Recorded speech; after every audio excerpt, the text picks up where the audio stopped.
Welcome to Beyond Great Sex, the podcast that will revolutionize your sex life. I'm Morgan Horn. I'm a sex and intimacy coach, and I am going to give you the tools to create the mind-blowing sex life that you've been craving.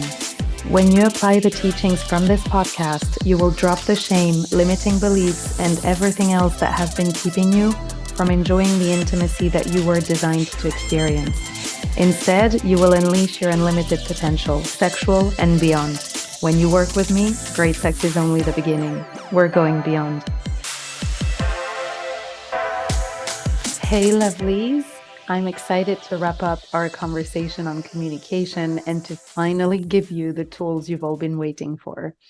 And I wanted to start by thanking those of you who wrote in to ask me why there wasn't an episode last week. It's really heartwarming to hear that you're enjoying the episodes and looking forward to the next one. So thank you. Last week, I was sick. I had a pretty bad strep throat, and I decided to rest and not put pressure on myself to publish at all costs. Although I must admit, I had a really hard time letting go at first. And I'm sharing this story with you to tell you that I also need to be reminded at times to apply the excellent advice I give to my clients. And in particular, to allow myself to rest and to listen to my body, which, by the way, is essential to a hot sex life. Because an exhausted and overworked body will find it very difficult to open up to desire and pleasure. So, back to today's topic. In the last episodes, we discussed how fear of hurting our partner's feelings can prevent us from communicating what we want sexually and beyond. And we also looked at how the patriarchy impacts this dynamic, particularly within heterosexual couples. And this week, I'd like to explore communication more generally and give you practical tools that you can use in your romantic relationship. And some you can even use in other relationships as well. Women often ask me how to communicate what they want sexually to their partner. They tell me that they don't know how to say what they want. And the first thing that often comes to my mind is to ask them, okay, let's imagine that you and your partner want to go out for dinner and you're craving pizza. How would you tell them? At that point, they usually understand what I'm getting at, and they often answer, I tell them I want pizza. And this leads me to the obvious conclusion that these women have no problem expressing a desire for pizza, at least. They know how to use words and make sentences. The reason why they have so much trouble expressing their sexual desires is because they are not completely comfortable with these desires. And often what prevents us from communicating what we want sexually has to do with shame or embarrassment, discomfort, taboo. It's the same sort of bucket of feelings. And I won't go into detail about sexual shame today, as I plan to record a separate episode on it. I know you've heard that one before. Every time I record an episode, I have at least 5 other episode ideas along the way, and I end up making a part 1 and part 2, part 3. It's ridiculous. Anyway, I want to explore the subject of sexual shame, where it comes from, and what we can do to free ourselves from it in a future episode. But for today, what I want to say is that if you feel embarrassed or ashamed about expressing what you want sexually, the shame is what I'm interested in looking into. Because once you own your sexual desires, once you're secure about your wants, once you really feel within you that everything is quote unquote normal about you, and that it's not dirty or perverted or shameful to want to experience the things that make you tick, then you'll have no trouble communicating those desires to your partner. And that's kind of tip number 1 of this episode. If you want to learn how to better communicate your sexual desires to your partner, first you need to be comfortable with those desires. And you can go ahead and ask yourself now, why am I hesitant to tell my partner what I want? You might notice thoughts that cause you embarrassment or shame. You might think that what you want is dirty, perverted, maybe selfish, weird. You might wonder if it's normal or whether it's legitimate to want what you want. And to overcome this shame or discomfort, there really is no magic wand. I recommend exposing yourself to as much diversity as possible in the expression of sexuality, whether through podcasts, books, documentaries, TV series, ethical pornography, or any other resource that promotes sexual education and sex positivity for all. But often it is still helpful or even necessary to ask the help of a coach or therapist to do some deeper work. Because you may have internalized information and beliefs, some since childhood, that are blocking you today. And coaching or therapy can help you free yourself from these blockages to reconnect with your, until now, suppressed sexual essence and energy. Another common reason why many women do not share their sexual desires is that they don't know what they want or how to ask for it. Again, there can be several explanations why women do not know what they want in the first place. In particular, the fact that society conditions women to be the object of men's desires, unlike men who are conditioned to pursue the object of their desire, to go hunting for what they want. Women are conditioned to be attractive, to be chosen, and so to worry about their desirability. They can spend more time worrying about what others think of them than to pay attention to what they actually think, want, and desire. Women are also conditioned to care for and be at the service of others, like their family, their spouse, their children. And only after everyone else's needs are met do they think about themselves and what they want. And even then, many still don't allow themselves to. And this shows clearly in sex, especially in heterosexual couples. Women are often concerned about their partner's satisfaction to the detriment of their own. They will tend to perform for their partner, to do what their partner likes, even when it's a turn off for them, whether it's going down on him when they wouldn't want to impose such a quote unquote chore on him, or anal sex, or faking an orgasm to make sure their partner is satisfied with the sex. And far from me to say that blowjobs and anal sex can't be amazing. They totally can. But how many women do it solely to please their partner when they're not really into it? But on the other hand, would never ask their partner to do something that doesn't turn them on or give them direct pleasure. Not to mention concerns about their physical appearance, where women will worry about what their partner will think of their body and whether he'll be satisfied with it. What if he's disgusted by my fat stomach? In this position, he'll see my cellulite. That's a turn off. From this angle, I look bigger. Better that angle. I have no breasts. He won't be into it.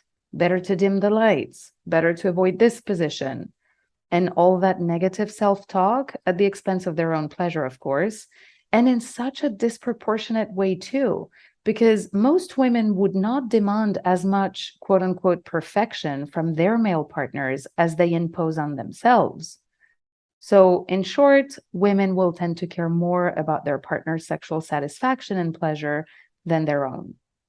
And I'm obviously generalizing here. And if you don't recognize yourself at all in what I just said, that's great. It means that you have learned what you like sexually, what you don't like, and that you feel comfortable enough in both expressing what you want and what you don't want.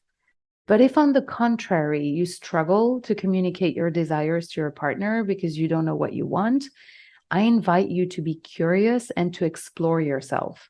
And that's the second recommendation of the day. To be able to communicate your sexual desires, you must first know them. And to do that, I invite you to do some sexploration. Put your partner's sexual satisfaction and pleasure aside for a second and allow yourself to think about your own. What turns you on? What gives you pleasure? Where do you like to be touched? How do you like to be touched? What do you like to be touched with? Are there any contexts or places that particularly arouse you?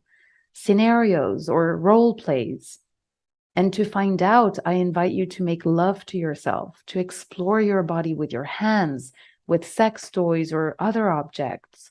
You can also watch ethical porn, listen to erotic podcasts, or read erotic novels, fantasize and imagine scenarios that turn you on. And of course, explore your pleasure with your partner if you feel ready for it, but it can help to do this alone at first. And the more you learn about what turns you on in terms of context and what you specifically like in terms of touching, positions, pressure, penetration, the more you will be able to guide your partner. Imagine moving into a new home and asking the movers to place your furniture and other items around without any indication from you. They can guess that the couch goes in the living room and the pans in the kitchen, right? But they're not going to know where and how exactly you like each of your belongings. And I'm not sure the moving company is the best analogy for this, but it's literally the first thing that came to mind. And I think you get my point well enough. Your partner can suspect how to arouse you or pleasure you, but they won't be able to guess everything. And each body is different and feels things differently. Each person has their own imaginary world with its own set of desires and fantasies. And each person has a past with its own set of traumas or unpleasant experiences. So I encourage you to explore your secret garden so that you can invite your partner there and guide them along the trails. Oh, man, I really am inspired today, or not. I'm not sure which it is. So to sum up this first part, if you want to learn how to better communicate your sexual desires or wants to your partner, first, you need to know what you want, what you enjoy contextually and physically. And then you need to be comfortable with these desires and what gives you pleasure, to be uninhibited and to own your desires. Then, once we know what we want and we're all in on our desires, what can we do concretely to better communicate them to our partner? I'm now going to give you some tools for a more constructive and effective communication. And by effective, I mean the kind of communication that is more likely to create the results you're hoping for. The first communication tip I want to give you is to focus on what works rather than what doesn't, and why you want more of that. When we would like our partner to do something different, we can tend to say what is wrong because we would like it to change. And the problem with this way of communicating is that the other person will tend to feel attacked, criticized, and is more likely to be defensive. You might feel as though you've hit a wall or a door was slammed in your face. So instead of saying, for example, you never spend time pleasing me or going down on me, all you care about is that I go down on you, and then straight to the point, and that's not a turn on for me. I never come. It's not working. How about instead you try, I like it when you touch and kiss my breasts, when you take your time to go through my whole body, when you spend time going down on me, because I feel that you want my body. I feel wanted, and that's a huge turn on. It gives me a lot of pleasure, and it makes me want you even more. In both examples, your intention is the same, to ask for more touching, more attention, more time spent giving you pleasure, but the way you ask for it is completely different and is more likely to be well received and to lead to what you want. You can try this on yourself right now. Imagine your partner saying to you, you don't turn me on, you don't take your time, you don't touch me in the right place, you don't think about my pleasure. You never do what I like. We always do the same thing. We always do what you like. You don't kiss me anymore. You don't compliment me. You don't tell me what you think. That kind of talk won't feel the same at all than if your partner said to you instead, I love the time you touched me like that. Could we do it more often? Can I take your hand and show you what I like? I want to have fun with you. I'd like us to spend more time together. When you share with me what you think, it helps me feel closer to you. When you compliment me, I feel wanted, and being the object of your desire arouses me, and it makes me want you.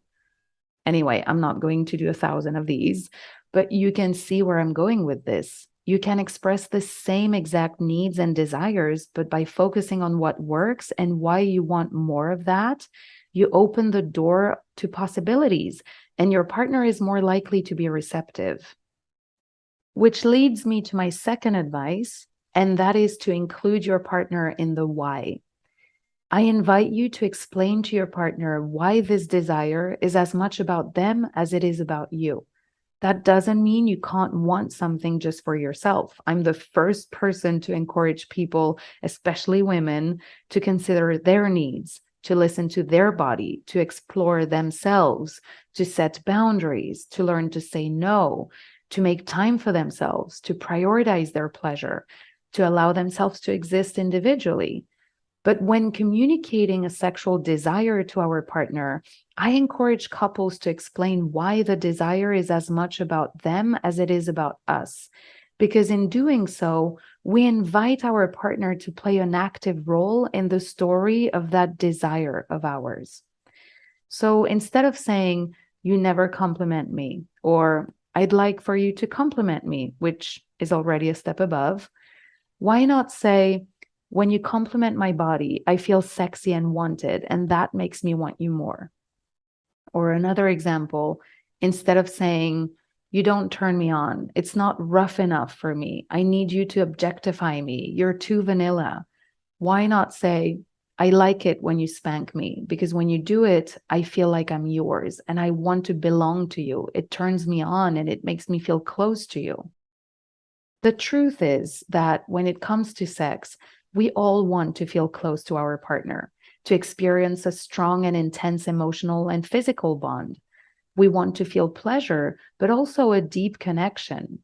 And when something doesn't work and we want it to change, it's because we want more pleasure, more connection, more affection, more intimacy, more of the other person in the end.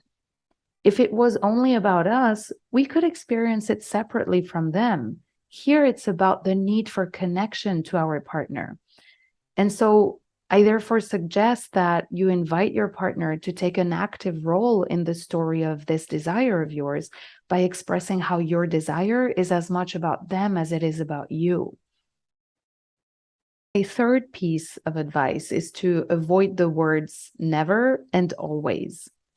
You have seen in the bad examples I gave that I have sometimes said, "You never do this or that," or "You always do this or that."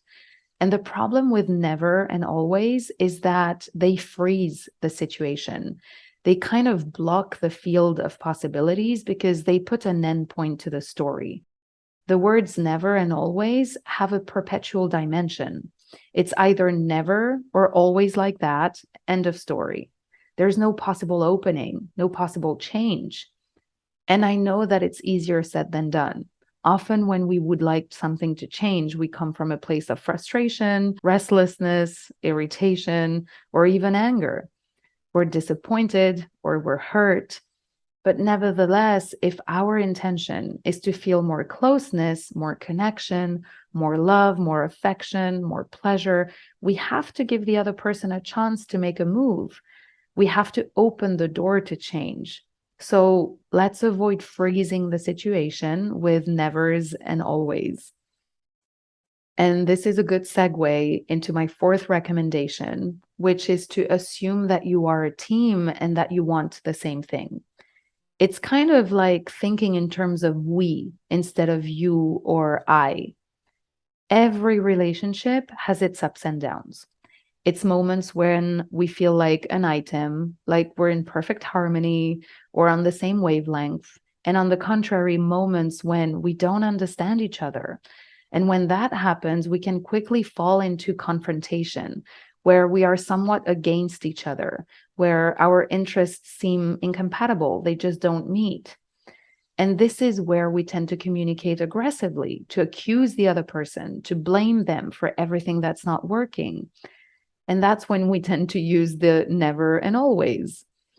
In these moments, it is good to remember that we are a team. We are a couple because we choose each other every day. We choose to move forward together because we want this life together. We both need and want love, affection, and pleasure. We both want to build a lasting bond.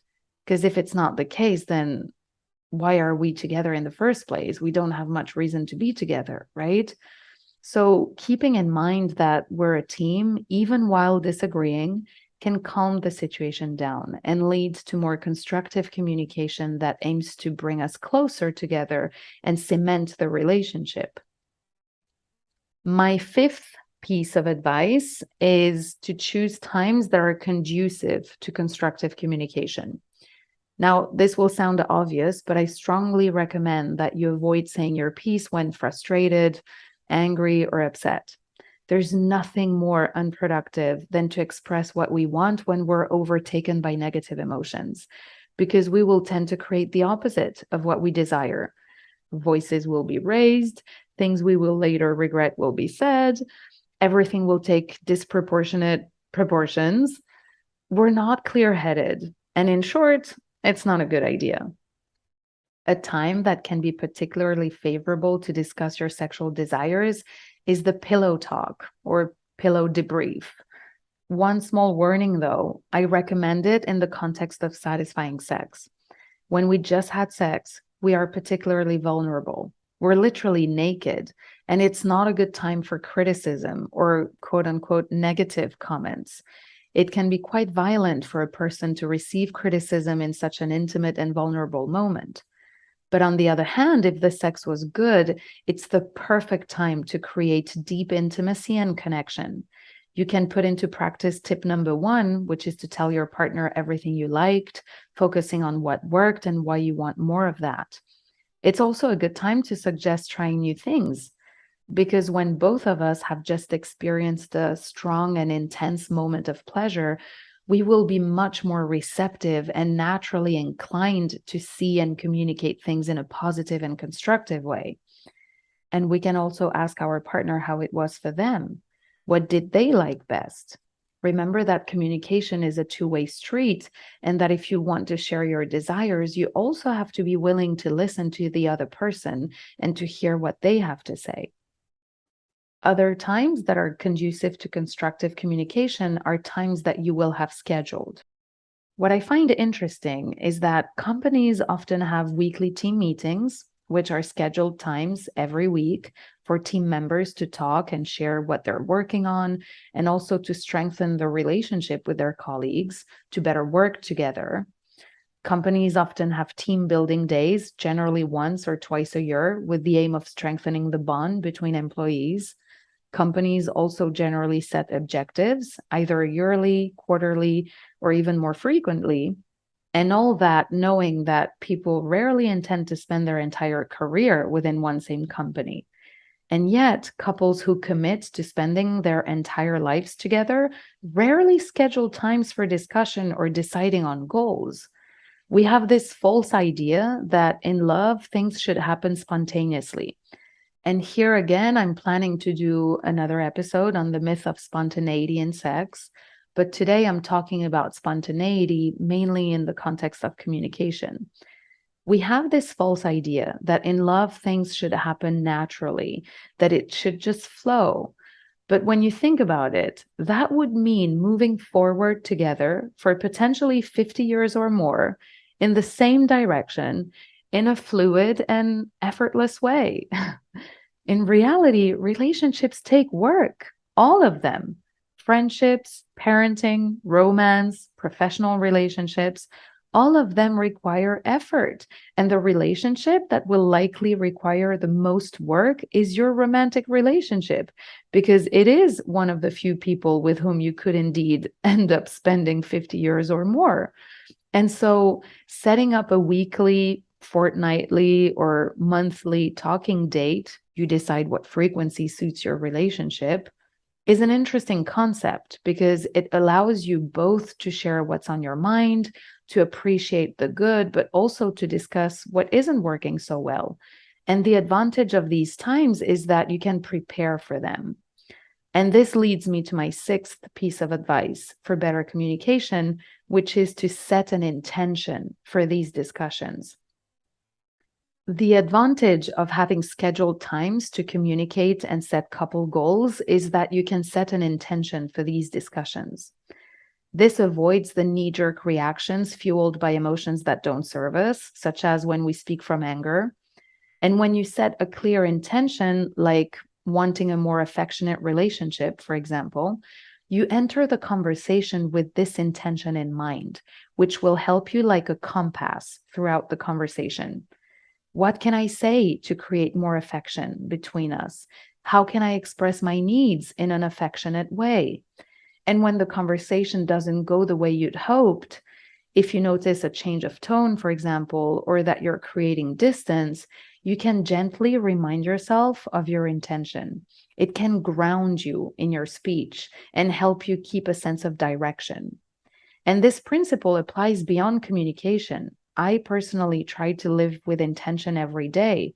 Now, I don't always do it perfectly, but I try to set an intention before I do things, like before my workout this morning, or even before recording this podcast episode, because it allows me to be more in the present, to be more attentive and curious, and to live more intensely and to be more in control of the events of my day rather than just reacting to them. Because I decide ahead of time how and why I want to experience a particular moment. And this brings me to my 7th recommendation, which is to focus on one thing at a time. I encourage you to keep your intention to one thing as much as possible. When we express our desires to our partner, and especially when we ask for something to change, we can quickly add layers onto the problem and end up mixing everything together. It's a bit like a sink filled up with dirty dishes to the point that it overflows and you can't wash anything. For example, your intention may be to ask your partner to be more attentive. But as the conversation goes on, tension rises and you start blaming each other for a number of things. You don't help me with the children. You don't help with the shopping. And unless I ask you to empty the bin, you won't do it. And the dishwasher was full this morning. And last week you didn't defend me when your mother criticized me. And you never listened to me. And you never hug me. And you'd rather go and have a beer with your mates than spend an evening with me. Imagine that every complaint is a dirty dish. Before you know it, the sink overflows. And the result is that not only do we argue and drift apart, but we probably won't solve any of the problems. Whereas if we had only focused on one issue, we would have had better chances of being heard and finding solutions. And this is another benefit of scheduling those talking moments. When you know you're going to talk soon because you do it once a week, for example, you're less likely to react to your emotions and speak out of anger or have that sense of urgency to solve everything now. It's easier to limit yourself to one issue when you know that you will soon have the opportunity to express other needs or desires. Now, this brings me to my 8th and final piece of advice, which will be familiar to you if you have listened to previous episodes of this podcast, which is to be okay with your partner having their reaction. We can never control how others will receive our message, how they will react to our requests. You can have the best of intentions and still get a door slam. Your partner may take offense, get angry, not be willing to listen, not want to meet your requests, not want the same things as you. This is a possibility to be prepared for. And here I have a few things I want to say. First of all, I recommend that you communicate as much as possible with love for yourself and your partner. That way, whatever his or her reaction, you'll have your own back because you'll know that you did the best you could. You had the best of intentions and you spoke from love. And that will spare you from blaming yourself for acting more impulsively, for example. Acting with love is always the best option, although admittedly not always the easiest. I'll grant you that. And acting with love can also mean setting boundaries or saying no. Let's not mistake acting with love with people pleasing and saying yes when we wish we had said no. Otherwise, we're not acting with love towards ourselves. We're ignoring ourselves instead. Secondly, it's good to remember that not always wanting the same things is not necessarily bad.